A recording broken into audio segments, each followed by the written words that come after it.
any country, those in government are richer than those in business, is producing poverty.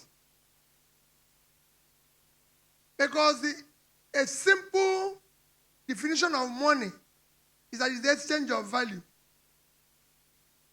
So when people are corrupt and stealing money, they're not giving any value back.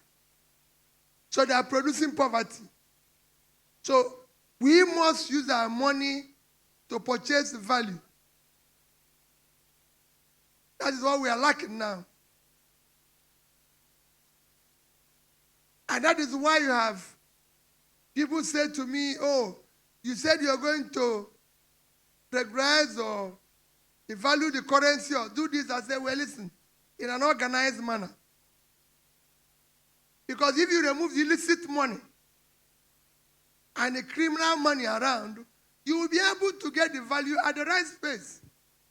But because everybody is stealing, pursuing the same dollar, nobody knows the rate. If I have stolen 1 million naira and I go to buy dollar, will I think about the rate? No.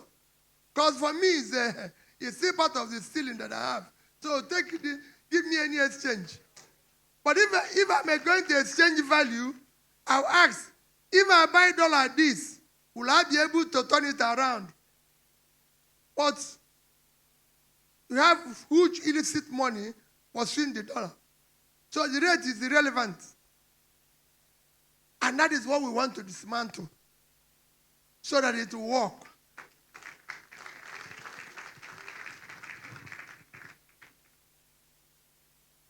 They remove fuel subsidy. They say, oh, Peter said, I will remove it.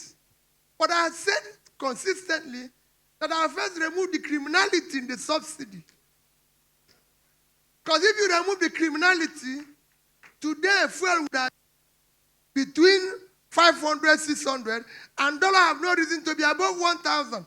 And from there, when you start production, it starts coming down. It's a simple thing. It has happened in Angola. It has happened in Angola. It's actually happening in Ghana now.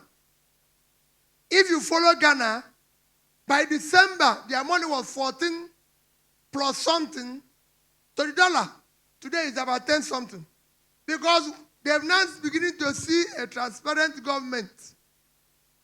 That's how exchange is. It's confidence. But when you have illicit money, stolen money, chasing it, it will not work. And that's what we want to dismantle. So I thank all of you for being part of Ike's book. This is not me. I haven't written any book because by the time I write my own, I would have finished all this and start telling people how we go from Abuja to Kafanchan to this. Because all these people are not moving around. We now have a system that is totally unproductive. I was telling somebody in a car, we were driving to Kafanchan. I said, to tell you whether this country is producing anything or not, let's mark the number of trailers we pass on the road. Ask Tanko them. We didn't pass any trailer. I said, so you don't have rail.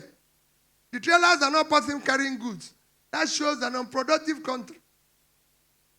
Because every other country, you see trucks carrying goods. But we didn't meet trucks carrying goods. We didn't see rail carrying goods.